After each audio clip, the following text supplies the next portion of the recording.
Olá, amigos, sejam todos bem-vindos ao programa Saber Além da Vida. Hoje, Geraldo Lemos Neto, que sou eu, com João Pedro Prado, vamos conversar sobre um tema que é importante para todos nós: sonhos. Oi, pessoal!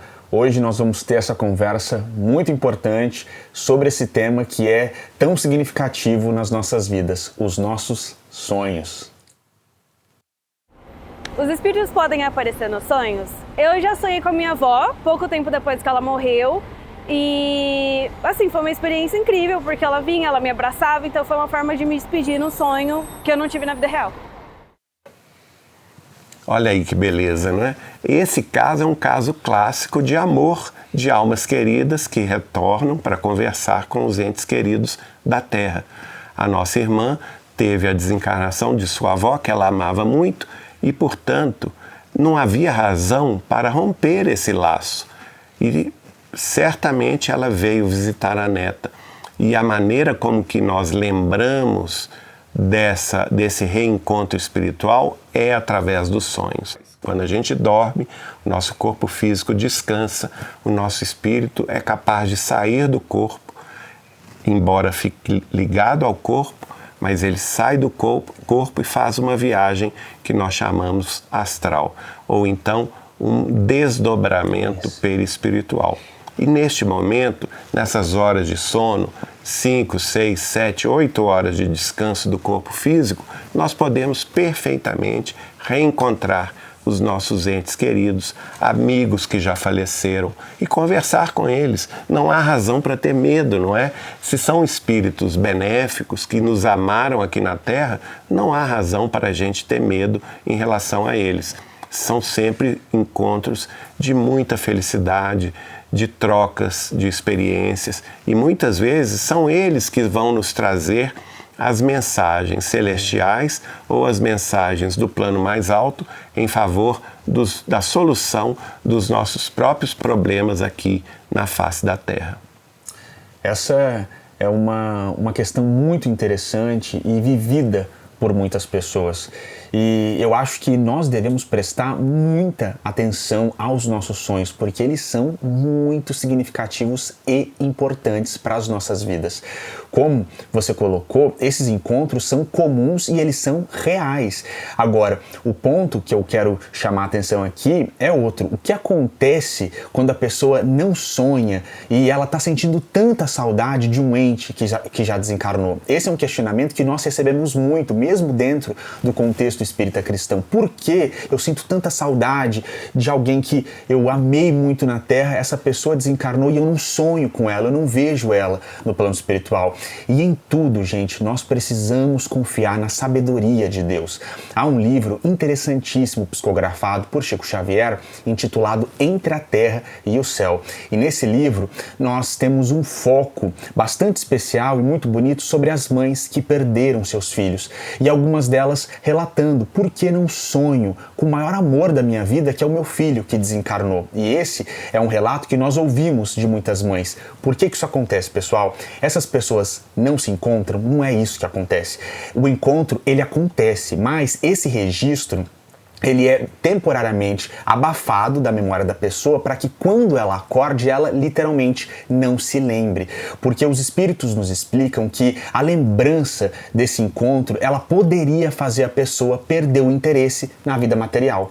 Uma mãe que encontra um filho ou uma filha que desencarnou, nesse amor, nesse júbilo no plano espiritual, essa felicidade é tão grande que os nossos mentores preferem e acham que isso é mais saudável para nós, que essas lembranças não sejam tão fixadas no nosso corpo material. Assim, o encontro acontece, mas quando a pessoa acorda, ela não consegue lembrar, ou ela fica com a sensação: nossa, eu tive a sensação que eu encontrei fulano essa noite, eu tive a sensação que eu encontrei alguém que eu amo muito, mas eu não consigo me lembrar propriamente desse sonho. Então, há aquelas que não conseguem se lembrar desses sonhos, não pensem que vocês não estão encontrando no plano espiritual aqueles que vocês amam. Na verdade, o que está acontecendo é que possivelmente vocês estão recebendo essa proteção divina da não lembrança para poder focar aqui na vida material, porque se nós estamos aqui, há muitos motivos espirituais para que isso assim seja.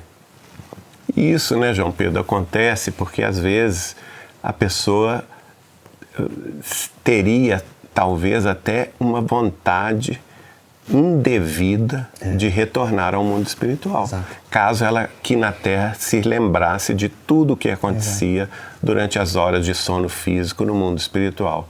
E isso seria muito negativo. Então, às vezes o esquecimento dos sonhos nossos é em nossa própria proteção, para que a gente não se ligue na vida espiritual e focalize a nossa intenção, o nosso objetivo, o nosso interesse na vida material, porque todos continuamos aqui tendo objetivos a serem alcançados que ainda não foram alcançados.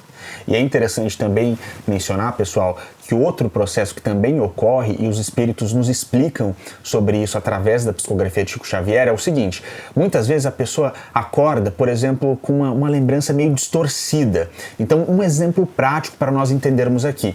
A pessoa sonhou com um mentor espiritual ali dando uma bronca, porque ela precisa dessa bronca. E muitas vezes o cérebro interpreta de outra forma. Então pode ser que quando ela acorde, ela pense assim: eu sonhei com um delegado me dando uma bronca. Às vezes não é que ela sonhou, eu encontrou um delegado, ela encontrou um mentor espiritual, mas a tradução do cérebro material foi essa.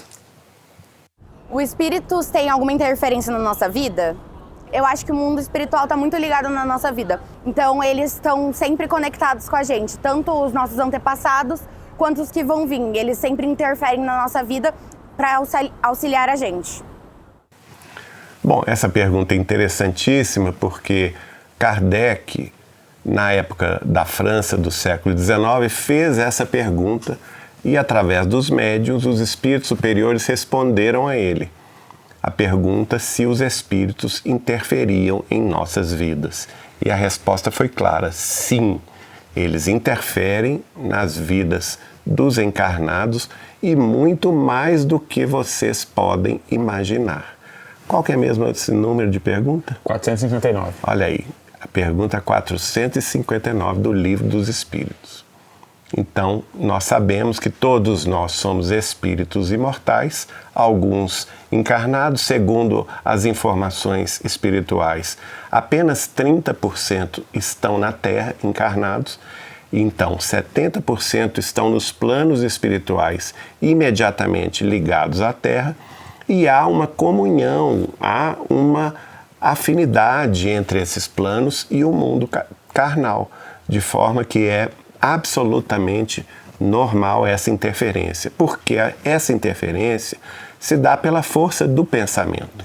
A comunhão dos pensamentos, que viaja a uma velocidade instantânea, é que nos conecta uns com os outros.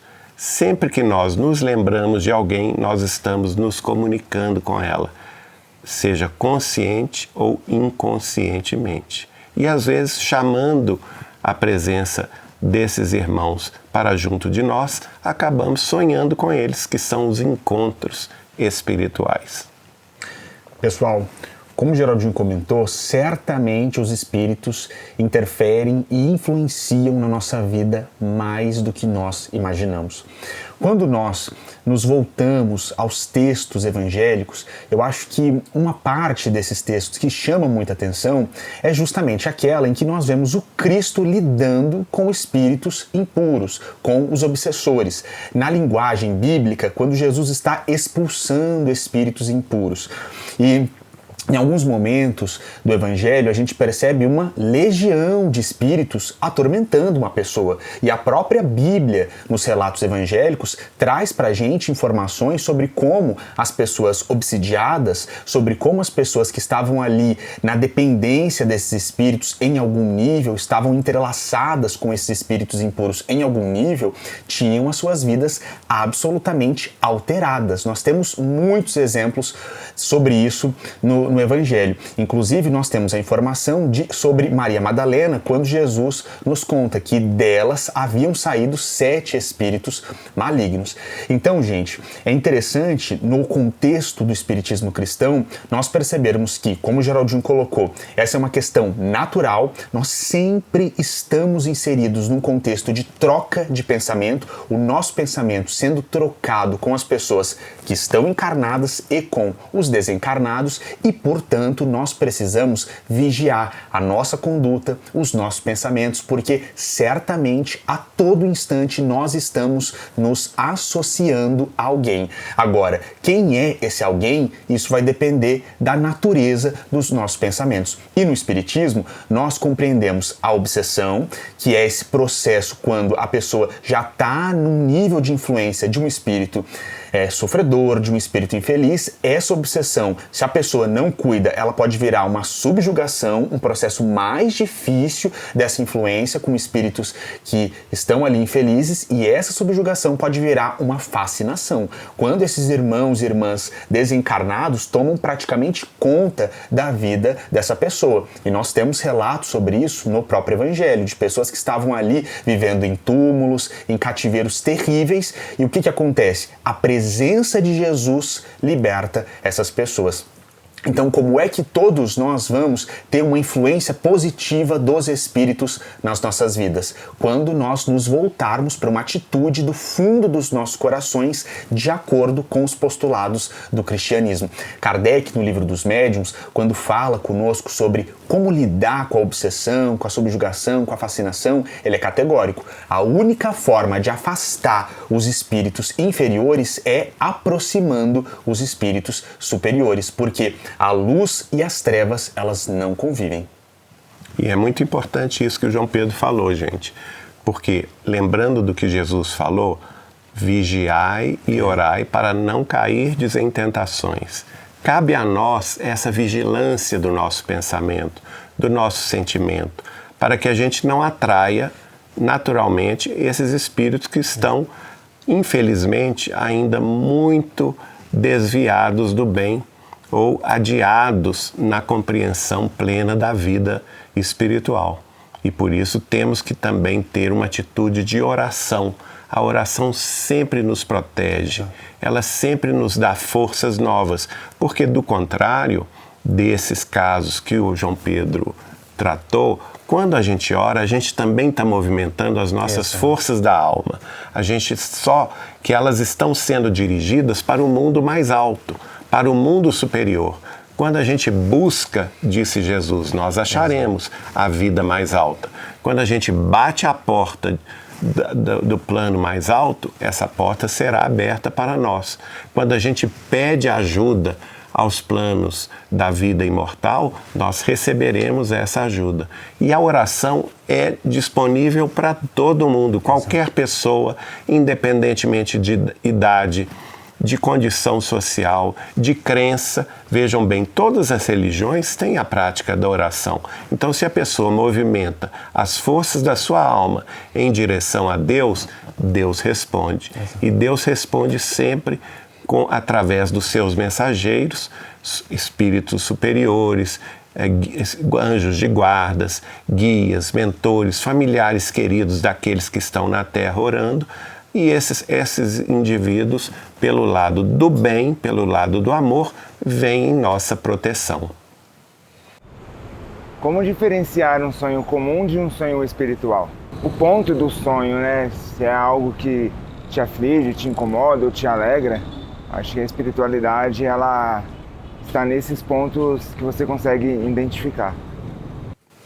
Olha, essa é uma dúvida muito recorrente, muita gente tem essa dúvida. E nós temos algumas informações que os espíritos dão para sanar essa dificuldade de separação do que é um sonho eminentemente terrestre e de um sonho espiritual. Bom, vamos começar falando sobre o sonho espiritual, que é esse que nós já estávamos aqui comentando, que são os reencontros que nós temos através do desdobramento perispiritual. A gente sai do corpo físico e vai para o plano espiritual. Às vezes, somos todos matriculados em cursos de aprendizado para a nossa própria evolução. Então, isso nos capacita para ter uma vida melhor. E não seria desejável, por exemplo, que a gente se lembre de tudo o que aconteceu. Aí vem essa sensação, assim, um pouco estranha de imagens que vão lembrar, por exemplo, uma sala de aula, não é? Um lápis, um quadro negro, como em algumas partes do país fala lousa, né?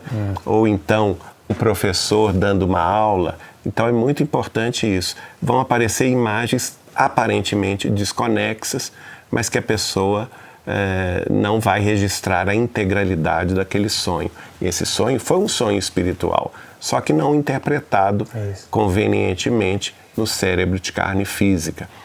Agora, aqueles que mais vão tocar a nossa alma, certamente serão aqueles relativos aos reencontros com almas queridas de nossa própria família ou amigos de nossa estrada que partiram antes de nós e cujo reencontro nos traz grande alegria, grande emoção. Geralmente a gente guarda esse sentimento forte de reencontro, de consolação, de pensar que realmente a vida continua. Isso é muito positivo e a gente lembra disso, não é?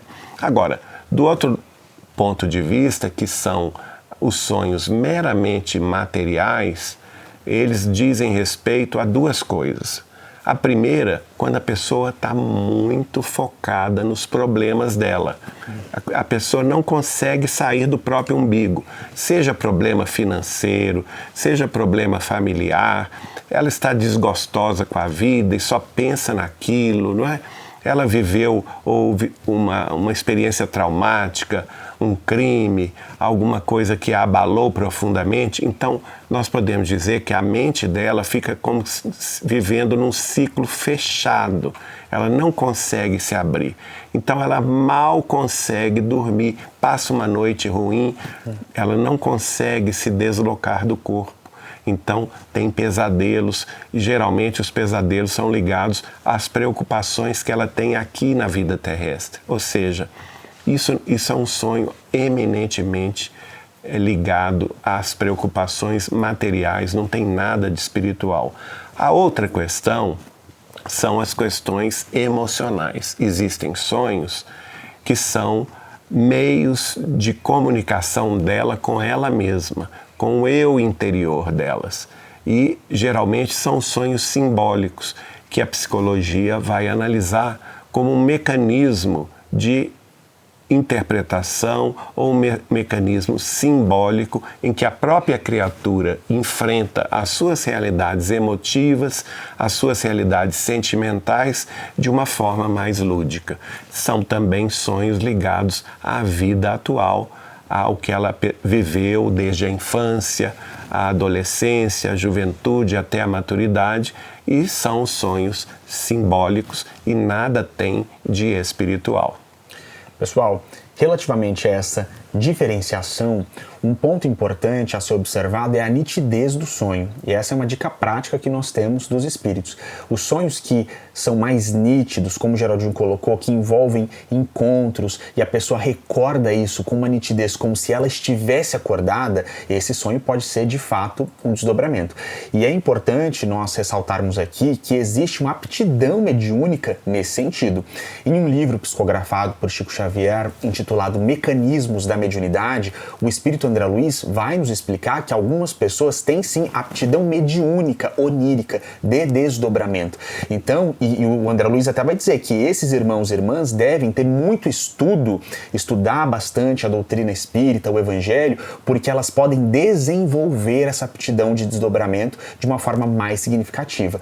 Então, nós indicamos essa leitura do livro Mecanismos da Mediunidade, se a pessoa já está percebendo que ela tem essa aptidão mediúnica e consegue desdobrar com muita facilidade. Nós conhecemos relatos de pessoas que mesmo quando dormem à tarde, desdobram e têm experiências no plano espiritual. Então, para quem tem esse tipo de experiência de uma forma muito recorrente, vale a pena estudar mais e tentar se desenvolver, porque essa pessoa pode começar, através dos desdobramentos, a receber mensagens importantes para ela mesma e para as pessoas com as quais ela convive. Ao longo da Bíblia, nós temos uma valorização dos sonhos de Gênesis até Apocalipse. Quando a gente pensa no início da Torá, no início da Bíblia, com o livro de Gênesis, nós temos José. Quantos sonhos José teve e que foram relatados ali no contexto da Torá, e sonhos que modificaram a sua vida e a vida daqueles com os quais ele convivia.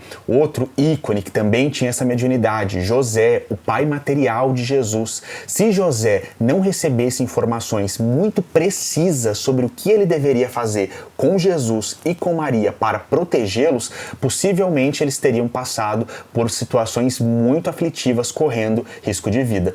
É muito interessante observar os 2 primeiros capítulos do Evangelho de Mateus, nos quais a gente vê que, por sonho, José recebeu instruções muito específicas.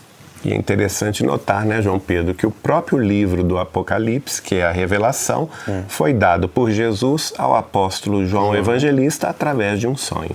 Pessoal, então agora a gente vai ver a história da Inês.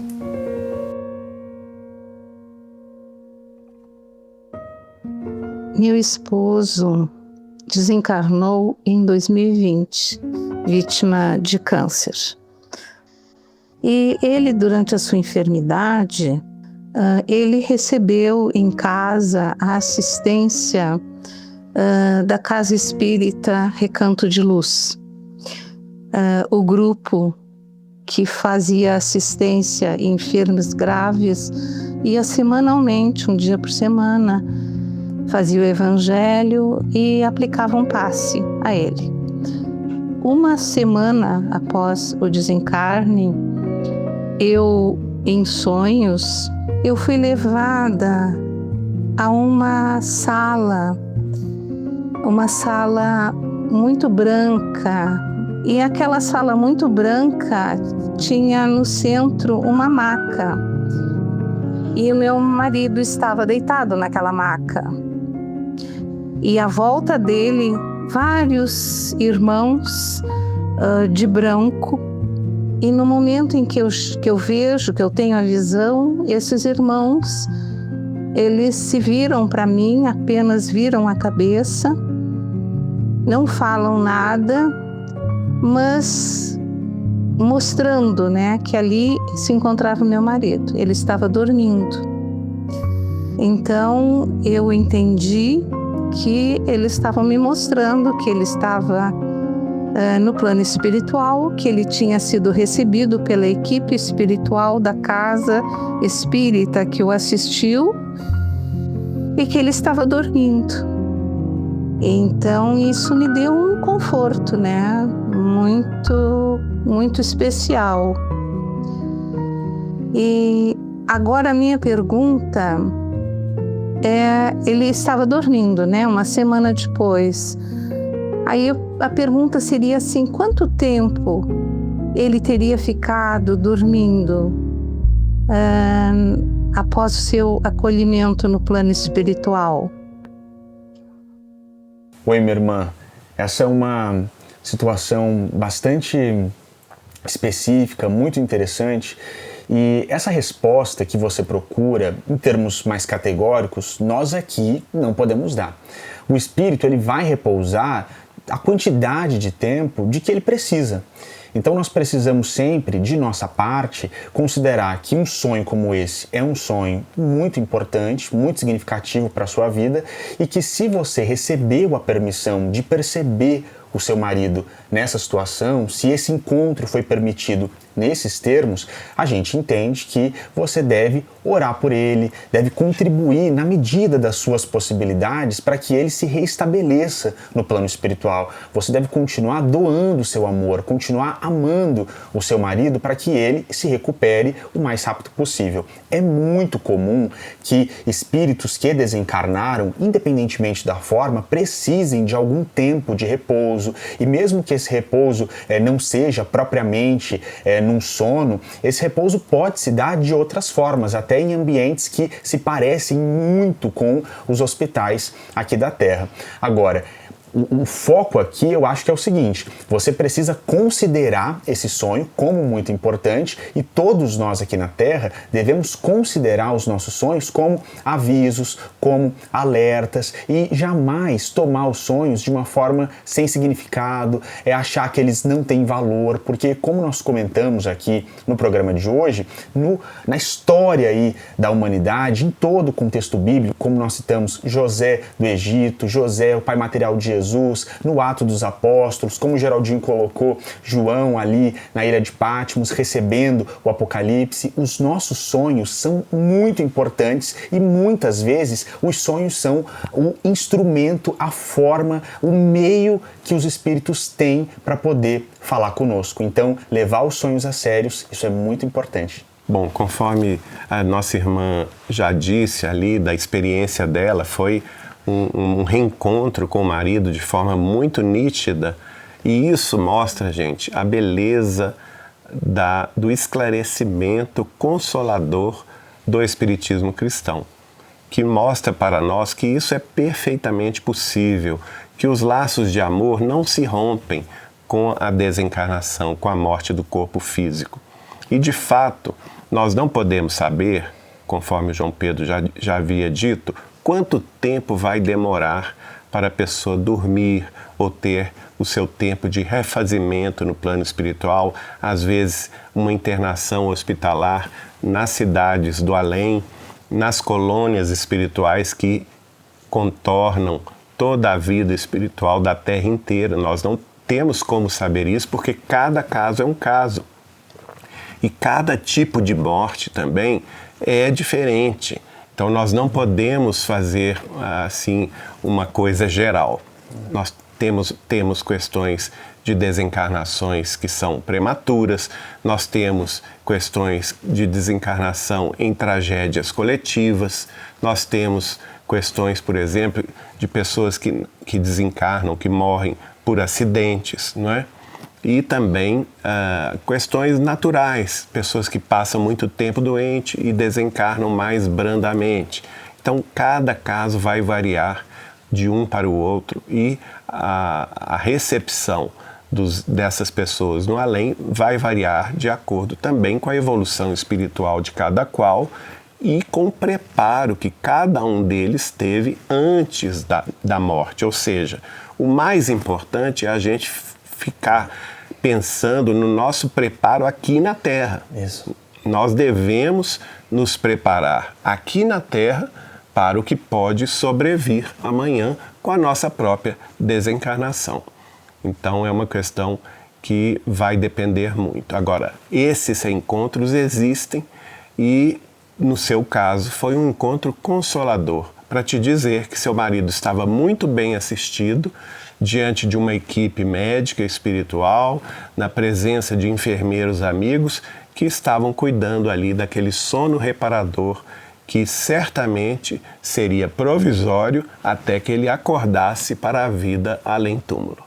Bom, pessoal, então, pensando os nossos sonhos com essa responsabilidade, com esse amor e de uma forma muito significativa, a gente encerra o programa de hoje e semana que vem a gente se encontra, tá bom? Abraço. Tchau, tchau.